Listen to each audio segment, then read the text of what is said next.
What is going on, guys? This is Daniel, and I apologize for the lack of videos of late. I've just been pretty busy, and I only got to 11 teams for my observation video series, not what I wanted to. But I do have a video today where I combined some observations from a few teams I was not able to get to. So, let's get right into it. Let's start with some offensive observations. OKC runs a few nice plays out of their Iverson series where Durant will Iverson cut over the top, and on this particular play, they'll have him run off a double stagger screen, and here he nicely curls it to the basket and scores. But this time when they run the same play, notice how lackadaisical Durant is running off the screens. The defense is able to contain the play, and the offense stalls on top.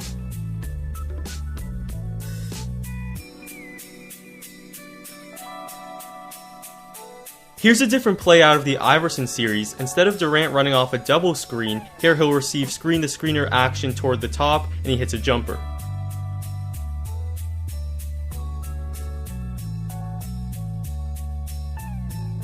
This is probably their best play out of the Iverson series. Durant is decoy, and they're actually setting up a Westbrook-Kanter pick and roll on top, and with Durant on the weak side wing, it makes it very tough to send help, leaving the paint open, and Westbrook takes advantage.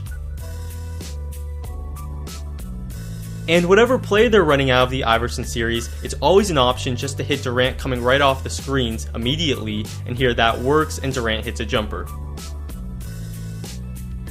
Durant attracts so much attention, and here's a great example, as when he's running off the screens they can actually hit Adams right away on a slip to the basket. One play I'm not a fan of is one the Blazers run, and it starts with a give and go on top that pretty much does nothing. Then a flare screen happens, but a flare screen is effective when the defender is facing the other direction not expecting it. Here, the give and go occupies the defender, so the flare screen is ineffective. Then you have a pin down going on, which isn't very difficult to defend, and especially not if the defense has scouted this play. And when that's not open, they go to a pick and roll on top, and the Suns force a tough shot here.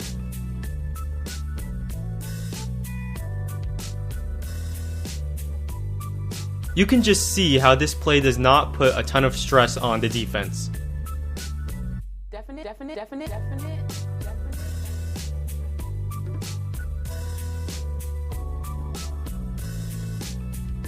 You can see the concept, flare screen, pin down going on at the same time. Yeah, this will work, but the flare screen is not effective for the reasons I mentioned, and the pin down is pretty basic, so it's really not a tough play to defend.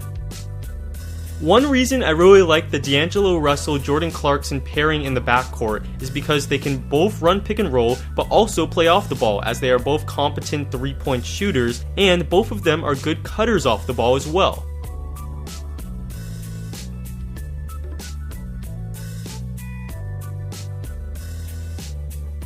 Russell runs a pick and roll and finds Clarkson on a nice cut here, and then on this next play the roles are reversed.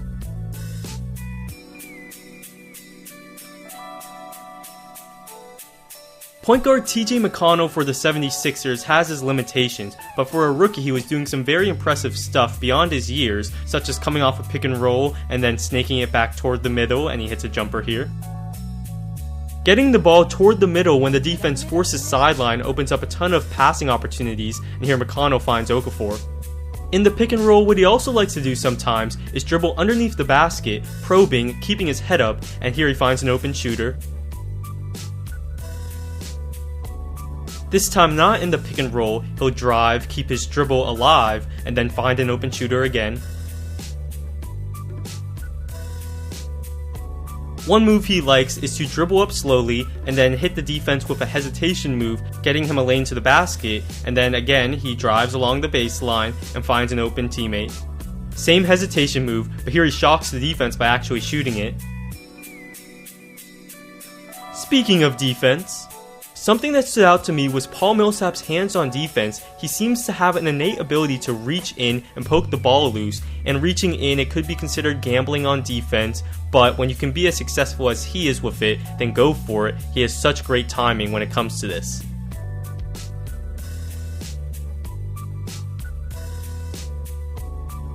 What isn't good is Pau Gasol's defense, particularly his rim protection. Here you see him trying to protect the rim, but he just doesn't step up in time, giving up the layup. Again, he provides no help when LeBron drives. I mean, this is a very simple rotation, but he still doesn't step up. And even when he does step up here, you can see how he shies away from the contact. His instincts are not good at all, as here someone cuts right in front of him, but he still does not bother to step over. And this time in transition, he does not help to protect the basket. Terrence Ross, nice offensive player, but not a good defender, and in particular his off-ball defense is really abysmal. Here it's clear he's picking up Tobias Harris in transition, or at least he should, but he doesn't, allowing a dunk. He's caught out of position, giving up a possible backdoor layup. They don't burn him with it, but then his slight frame gets stuck on a screen and they score anyway. This is really bad as he turns his back to the ball and gives up a backdoor layup. He doesn't know what he's doing out there, which leads to some indecision, so here he wants to help on Kevin Love, but he doesn't commit, so now he's stuck in no man's land, all while he's guarding J.R. Smith, a deadly shooter. Bad defense. Yes, a full section dedicated to Tony Allen, as he is one of the most entertaining players in the NBA. His antics are great. He'll hit a shot and then point to the crowd and let someone know, I just hit a shot. He's always having a good time, so here he hits a 3, and on his way back down the court, he'll do a 3-point celebration and then crack a smile. And this reaction to a call he dislikes is just tremendous. And I could not believe this, he tried and completed the Tim Hardaway killer crossover. He's about the last guard I'd expect to do this and succeed, and I just about fell out of my chair when I saw it. But of course, the main reason we love Tony Allen is because of his unrelenting hustle, and it's just great to watch.